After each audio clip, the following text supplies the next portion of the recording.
इसी प्रयागराज में, तब इसका नाम इलाहाबाद हुआ करता था, तो आरटीआई से संबंधित एक मीटिंग रखी थी केजरीवाल जी ने 2009 में।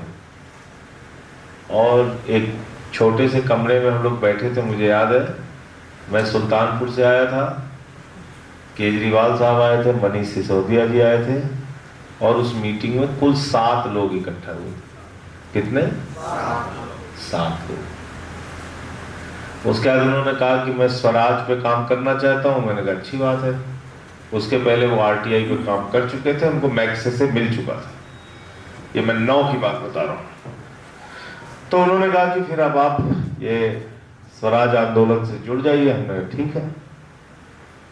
तो मैंने स्वराज का आंदोलन शुरू किया। तो मोटरसाइकिल से एक एक जिले में जाता था, और तब ये पार्टी वार्टी का तो कोई मतलब था ही नहीं। तो मैं जाकर गांव में सबको स्वराज के बारे में समझाता था कि स्वराज क्या है। आपके लिए अगर गांव का बजट आ रहा है तो सारे लोग बैठिए, गांव की समस्याओं पर चर्चा कीजिए, और गांव की प्राथमिकताओं के हिसाब से बजट का इस्तेमाल हो, इसको पास कीजिए। ऐसी तमाम चर्चाएं, बातचीत। तो एक बार मैं मोटरसाइकिल से जा रहा था बस्ती, तो सामने ट्रक जा रही थी, उसके पीछे मैं जा रहा था। तो ट्रक में वो जो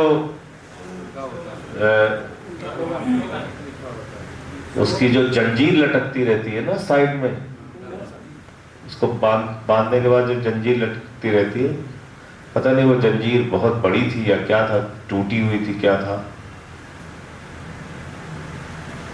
तो मैं जा रहा था, मैंने उसके बगल गाड़ी लगाई, मेरी जो बाइक का हैंडल जो है वो उस जंजीर में फंस गया, और जंजीर में फंस गया तो मैं बाइक तो हमारी कहीं और गिरी, मैं कहीं और गिरा। तो अकेले ही था मैं। तो मोटरसाइकिल से मैं उस टाइम में बहुत यात्रा करता था। सुल्तानपुर से बस्ती करीब आप समझ लीजिए कि 120 किलोमीटर के आसपास पड़ेगा, है।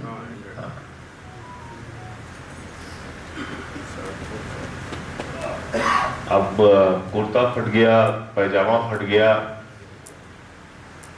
लोग वहां इकट्ठा हो गए, मुझे किनारे लेके गए, पूरे शरीर में खरोच आ गई अच्छी खासी।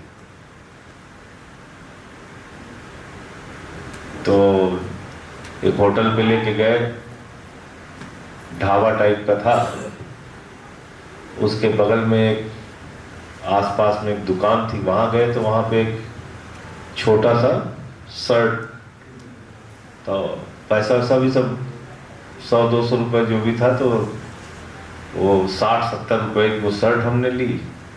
पैजामा थोड़ा ठीक था, वो बच गया था, कुर्ता काफी फट गया था। तो मैंने वो गाड़ी वाड़ी कहा, मैंने कहा भाई इसको ठीक करो बाइक को। तो बाइक उसने ठीक ठाक किया, थोड़ा बहुत चलाने लायक हो गई। फिर मैं रुका नहीं, मैं गया, कार्यक्रम किया। कार्यक्रम करने के बाद फिर गाड़ी चला के वापस सुल्तानपुर आया, और पैर वैर में अच्छी खासी स्वेलिंग आ गई थी जब तक पहुंचा घर। और उसके बाद ये बात मैंने अरविंद केजरीवाल जी को भी नहीं बताई, और 2-3 महीने के बाद उनको पता लगा। एक्सरे कराया मैंने, फिर उसमें उन्होंने, कोई फ्रैक्चर तो नहीं था लेकिन ट्रीटमेंट दिया। तो 2 महीने के बाद उनको ये पता चला कि मेरा ऐसे ऐसे एक्सीडेंट हो गया था। बोले आपने बताया नहीं? तो हमने कहा नहीं, जिस काम में जुटे हुए हैं उस काम में छोटी मोटी ऐसी दिक्कतों को बता के अपने अगुआ नेतृत्व के लोगों को मैं परेशान नहीं करना चाहता। जो जिस चीज से मैं खुद निपट सकता हूं, यानी कि मान लीजिए थोड़ा फ्रैक्चर हुआ तो उसका इलाज में करा सकता हूं, दवा ले सकता हूं, एक्सरे करा सकता हूं, जाके सभा कर सकता हूं। अब उसके लिए इतना रोना रोना क्या है? बोले अच्छा ठीक है, कोई बात नहीं। उसके बाद फिर उन्होंने अन्ना जी का आंदोलन शुरू किया, उसमें हम लोग जुड़ गए। मुझे 2 जिले का चार्ज मिला। आपको आज संगठन की चर्चा हो रही इसलिए बातें बता रहा हूं। 2 जिले का चार्ज मिला था मुझे, रायबरेली और सुल्तानपुर। और उस समय सुल्तानपुर में अमेठी आता था और राहुल गांधी जी वहां से सांसद थे, सोनिया गांधी जी रायबरेली से सांसद थे, तो अख्तर भाई वगैरह सब लोग साथ में ही थे, तो कोई पार्टी वार्टी तो कुछ थी नहीं। तो हम लोगों ने सुल्तानपुर के तिकोनिया पार्क में आंदोलन शुरू किया, फिर अमेठी में मैंने आंदोलन को लीड किया, रायबरेली में आंदोलन को लीड किया। और क्योंकि अमेठी और रायबरेली इस समय केंद्र बन गया, इसलिए वो ज्यादा हाईलाइट हुआ, टीवी चैनल्स पे चलता था, वो चलता था। फिर अन्ना जी का,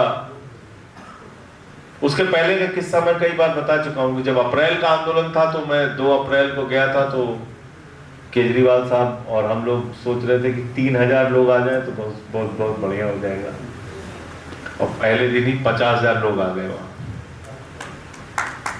और 5 दिन के अंदर सरकार को झुकना पड़ा।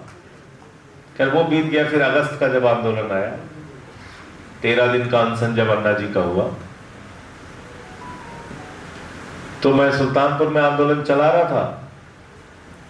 तो एक दिन अरविंद जी से बात हुई, तो बोले कि ऐसा करो तुम आ जाओ यार, दिल्ली आ जाओ।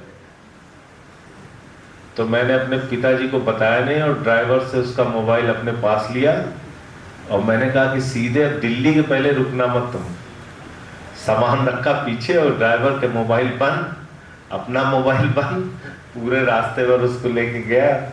फिर जब दिल्ली पहुंच गया तब मैंने मोबाइल ऑन किया, पिताजी को जो अपना डांटना बिगाड़ना था उन्होंने डांटा बिगड़ा कि तुम कुछ बताए भी नहीं, ये किए वो किए। और फिर जब मैं वहां पहुंचा तो अरविंद जी ने कहा कि आपको संचालन करना है कार्यक्रम का। मैंने कहा यार 50 लोगों में संचालन करने वाला आदमी, 50,000 आदमी सामने खड़ा हुआ है रामलीला के मैदान में, यहाँ पे क्या संचालन करूंगा? बोले आपको संचालन करना है। तो मैंने उस मंच का 13 दिनों तक संचालन किया। फिर सरकार ने बात नहीं मानी तो फिर ये पार्टी बनी। पार्टी बनी तो लोग हम लोगों के ऊपर हंसते थे, कहते थे क्या नाम है इसका? बोले आम आदमी पार्टी। बोले आम आदमी पार्टी नहीं, 4 आदमी पार्टी। क्या कहते थे? 4 आदमी पार्टी। हम लोग झंडा लेके कहीं जाते थे, कहते थे तब तिरंगा लेके जाते थे, तब तो ये झंडा भी नहीं था हम लोगों का अलग से।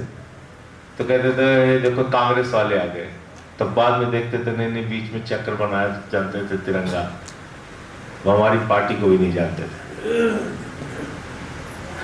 फिर केजरीवाल साहब ने कहा कि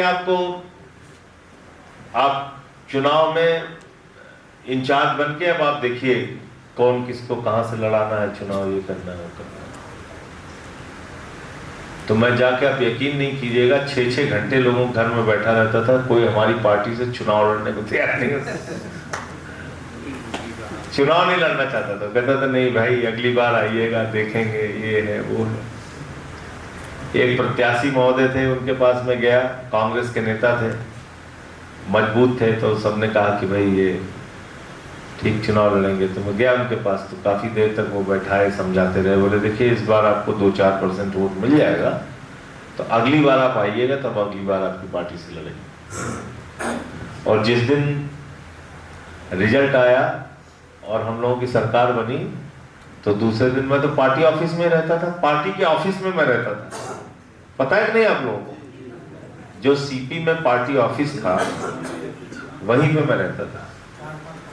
तो ऊपर के कमरे में मैं रहता था, तो मैंने देखा कि सुबह कोई आदमी जो है फूल वूल लेके खड़ा है, क्योंकि भीड़, पूरे रात भीड़ चली, सबसे अपना मिलना जुलना, बहुत लेट में सोया। तो वही शख्स थे जो जिनके यहाँ मैं गया था, उन्होंने कहा था कि आपका टिकट मुझे नहीं चाहिए, वो मेरा अभिनंदन करने के लिए फूल लेके खड़े थे। फिर वो दौर देखा, फिर 14 में हम लोग पूरे देश में हार गए चुनाव, 49 में उन्होंने इस्तीफा दे दिया। फिर लोगों ने कहा ये पार्टी खत्म हो गई। अब तो इसका अस्तित्व मिट गया। 49 दिन में इस्तीफा दे दिया। ये लोग तो भगौड़े हैं, फलाना है, ढिमका है। कार्यकर्ता प्रचार करने के लिए जाता था, लोग दरवाजे बंद कर लेते थे, कोई कुत्ता छोड़ देता था, कोई मजाक उड़ाता था, कहता था गए थे मोदी से लड़ने, बहुत हो गया तुम्हारा। फिर पंथ भगोड़ा कहते थे। फिर 15 का चुनाव हुआ तो इतिहास में दर्ज हुआ, 70 में से 67 सीटें हिंदुस्तान की राजनीति में सबसे ज्यादा सीटें लेके आम आदमी। फिर पंजाब में गए, मेहनत किया वहां पे, तब कोई बहुत ज्यादा संगठन नहीं था। 17 में हमारी वहां पे 20 सीटें आई, हमारे सहयोगी की 2 सीटें आई, 22 सीटें हम लोग जीते वहां।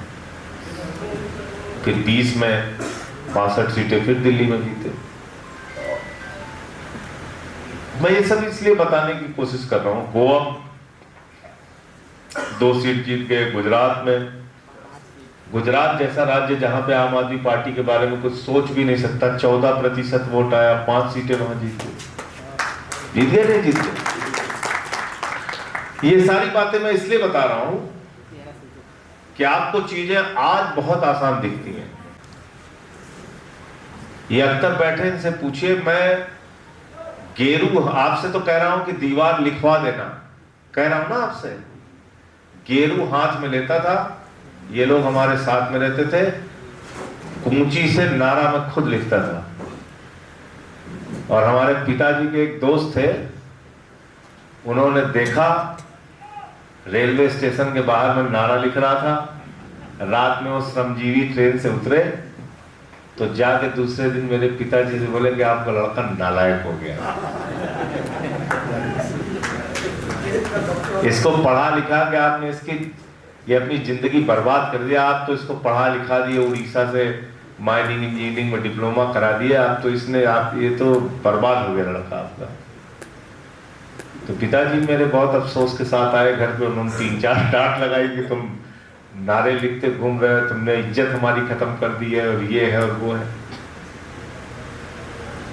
हॉस्पिटल में एक अस्पताल से दूसरे अस्पताल, दूसरे अस्पताल से तीसरे अस्पताल, दिन भर में कम से कम कुछ नहीं तो 15 से 20 किलोमीटर साइकिल चलाता था।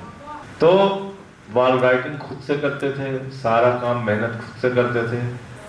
पैसा होता नहीं था, लावारिस लाशों का अंतिम संस्कार करते थे, लोगों की दवाओं का इंतजाम करते थे। पैसा बिल्कुल नहीं होता, पैसा इतना नहीं होता था कि अगर आपको मैं बताऊं तो आपको हंसी आएगी। मैं ये कोई अपनी सेखी में बातें नहीं बता रहा हूं, मैं खाली ये बता रहा हूं कि आदमी को ऊपर पहुंचने पे दिखता है, लेकिन जो सफर होता है वो कई बार नहीं दिखता है।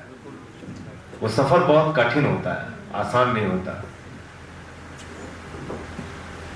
20 घड़े पानी पौशाला में रखे जाते थे, और हम और हमारे दोस्त राजू श्रीवास्तव और अशोक और 5 लोगों की ड्यूटी होती थी। वो 20 घड़ा रोज अपने घर में, मैं 1 कप चाय बनाना होता है तो हमारे घर वाले कहते हैं कि तुम बाहर काम करते हो, यहाँ तुम्हारे वहां फावड़ा खूब चलाते हो, यहाँ 1 कप चाय बना के नहीं ले सकते। लेकिन 20 घड़ा पानी गर्मी के महीने में हम लोग 27 मार्च से शुरू करते थे और जुलाई के अंत तक वो पौशाला चलता था। 20 घड़ा पानी डेली जाके भरते थे, डेली। बाद में एक नगर पालिका चेयरमैन आया कई साल बाद, उन्होंने ऐसे ही किसी दिन स्कूटर से उतना गुजर रहे थे, देखे, बोले ये तो बहुत गलत काम करते हैं आप लोग। हमने कहा क्यों? अरे बोले मैं टैंकर भिजवा दिया करूंगा भाई, ऐसे काम मत करो। उनको दया आई कि ये लोग, बीजेपी का चेयरमैन था, तो फिर वो बाद में टैंकर भेजने लगे, वरना खुद से पानी भरते थे। और पैसा बिल्कुल नहीं होता था, बिल्कुल भी पैसा नहीं होता था। लेकिन अगर ठान लिया कि ये काम करना है तो करना है, फिर वो सबसे बेहतरीन काम करके दिया। 1 रुपए जेब में नहीं होता। कोई सम्मेलन हमारे शहर में हुआ होगा, मैंने कराया, कोई प्रदर्शन कराया, कोई आंदोलन कराया। आपको वीडियो मैंने दिखाया ना, हमारे जब रेडी वालों का आंदोलन, जब मैं रेडी पटरी वालों का आंदोलन, हजारों लोग साथ में चल रहे हैं। अभी वीडियो होगा, भेज दूंगा। तो इतना भी पैसा नहीं होता था कि एक बार मैं इन लोगों के रेडी पटरी वालों का कुछ एप्लीकेशन बना रहा था। अब वो मैं लिखता गया, वो रिफिल खत्म हो गई। रिफिल खत्म हो गई तो हमारे साथ में लल्लन भाई थे ना, लल्लन भाई को देखा उन्होंने, भाई अभी इनका तो लिखना बाकी रह गया है। तो उनको ये पता चल गया कि इनके पास 50 पैसा रिफिल कराने के लिए नहीं है। तो तुरंत भाग के गए, वो रिफिल हमारे लिए लेके आए। तो उसको फिर मैंने उनकी एप्लीकेशन पूरी लिखी। तो एक बात आप जान लीजिए, एक सूत्र लेके जाइए यहां से, इस संकल्प शिविर से, अगर जज्बा है, दुनिया का कोई माई का लाल आपको रोक नहीं।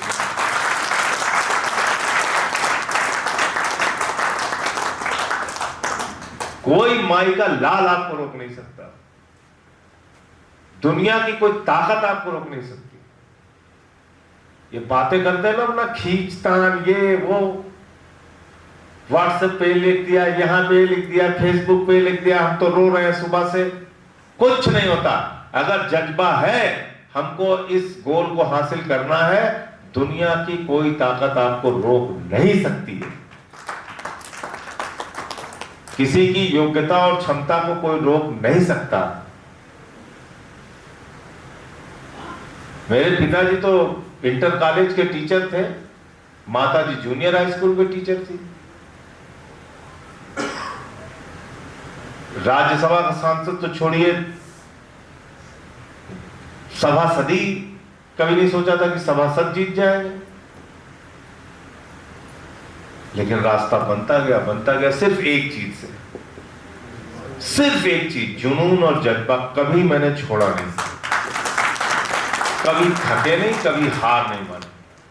ये आ गया, हो गया, चलो कोई बात नहीं, आगे बढ़ो। ये हो गया, आ गया, चलो आगे बढ़ो।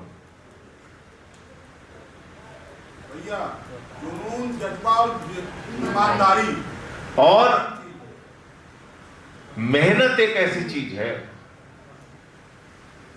जिसको कोई छिपा नहीं सकता। ये ऐसी चीज है, ये बनावटी काम है ही नहीं, इसमें कोई बनावटीपना आप कर ही नहीं सकते। मेहनत एक ऐसी चीज है जो कोई छिपा सकता ही नहीं। आप लफ्फाजी दिन भर बोलते रहिए, लेकिन अगर आपने पार्टी के लिए, संगठन के लिए काम किया है तो उसका रिजल्ट आपको मिलेगा ही मिलेगा। लोग बोलेंगे कि भैया वो आम आदमी पार्टी वाले आए थे, वो हमारा काम करा के दिए, वो हमारे लिए लड़ाई लड़े, वो गए कलेक्टर से भिड़े, वो गए एसडीएम से भिड़े।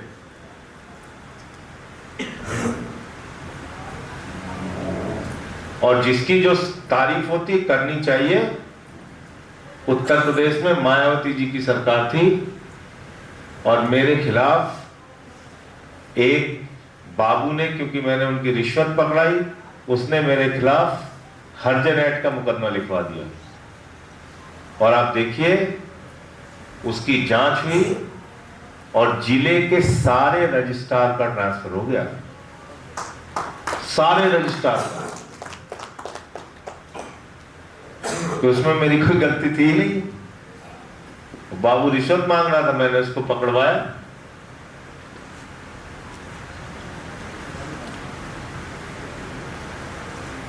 तो और उस समय हमारे लिए लड़ने वाले कौन लोग थे?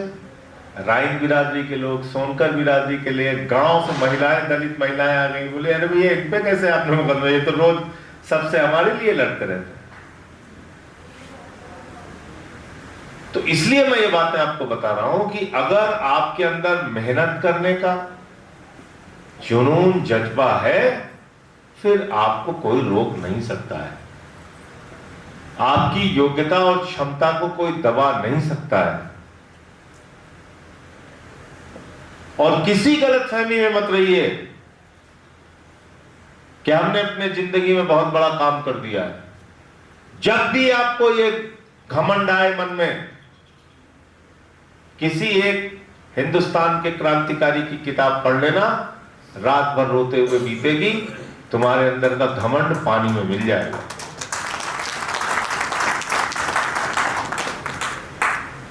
ये सौभाग्य मुझे जेल में मिला, मैं इसलिए मोदी जी का धन्यवाद देना चाहता हूं। ठीक किया तुमने मुझे जेल में भेजा। मैंने नेल्सन मंडेला को पढ़ा, मैंने भगत सिंह को पढ़ा,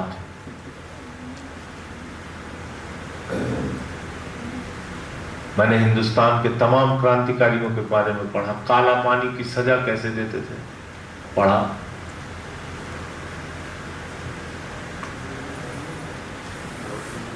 बेड़ियां बांध के उनको रखते थे, बेड़ियां बांध के। 116 दिन का अनशन, कितने दिन का? शहीद आजम भगत सिंह ने किया था जेल में, कितने दिन का? 116 दिन का। बुरा मत मानिएगा आप लोग। 6 लोग पूछे यहां पे, भैया मुकदमा ऐसे लिख गया, वैसे लिख गया, ये हो गया, वो हो गया, ये क्या है?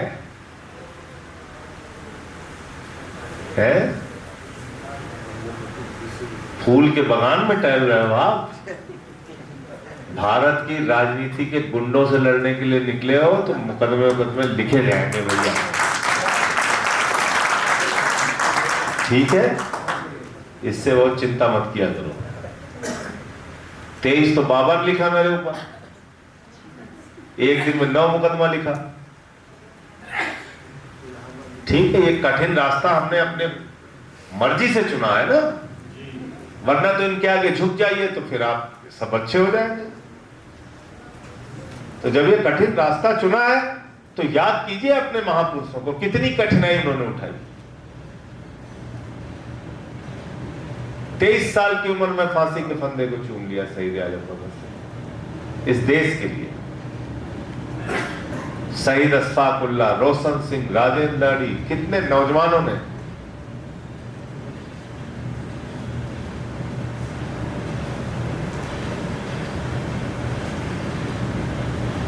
और क्या कहा अशफाक उल्लाह ने?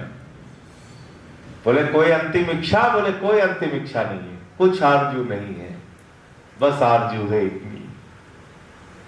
कुछ आरजू नहीं है, बस आरजू है इतनी, रख दे जरा सी कोई खाके वतन कफन में।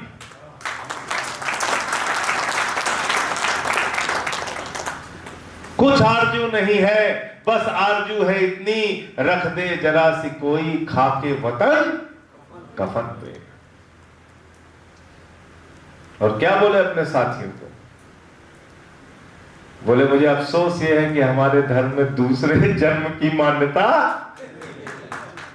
नहीं, तो मैं इसी भारत माता के कोख में दोबारा पैदा होना चाहता।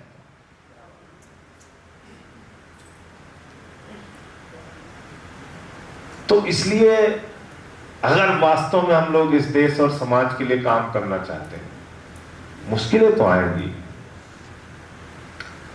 इस रास्ते में आप MP, MLA, मिनिस्टर भी बन सकते हैं, और इस रास्ते में आपको लाठियां भी मिल सकती हैं, इस रास्ते में आपको मुकदमे भी मिल सकते हैं, इस रास्ते में आपको फूल माला भी मिल सकती है, इस रास्ते में आपको जिंदाबाद भी मिल सकती है, इस रास्ते में आपको मुर्दाबाद भी मिल सकती है, इस रास्ते में आपकी आलोचना निंदा भी हो सकती है, और इस रास्ते में आपको सम्मान भी मिल सकता है। ये मुश्किलों भरा रास्ता।